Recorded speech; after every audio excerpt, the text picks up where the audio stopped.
AI is currently good and bad for security, as most things tend to be. In this case, it is very effective for security. It's very effective against bad guys. But Anthropic has started finding and disrupting AI-based attacks. And here's how one worked.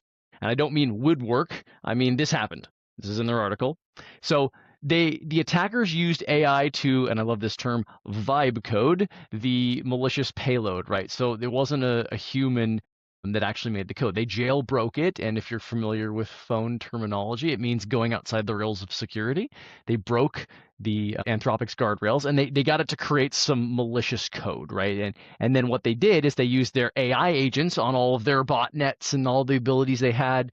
The bad guys had to get into various systems, and they used that code to parse the list of things and attempt the cyber attacks, execute the payloads, exfiltrate the data all at once. You didn't need a human to actually do any of those things, right? What the humans actually do is they review, right? So what you did is this is the same thing as back in the days we used to call them script kiddies, where somebody would write a malicious script and someone else with absolutely no knowledge of penetration testing or hacking or anything would be able to just simply run that code and not really know what's going on.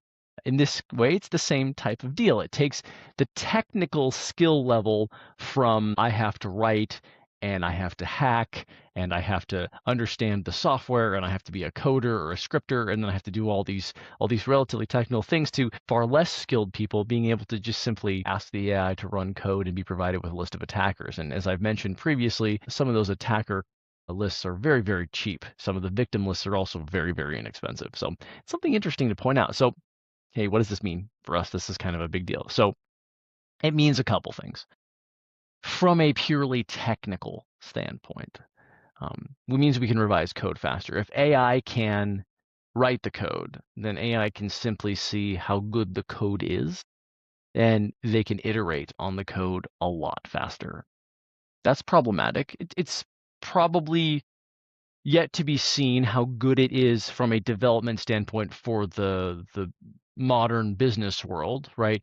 I'm sure there are many people in the audience that have opinions on whether AI is good or bad for coders. There's been some quality challenges, but admittedly, they probably iterate more quickly. But this also means the bad guys can iterate faster too.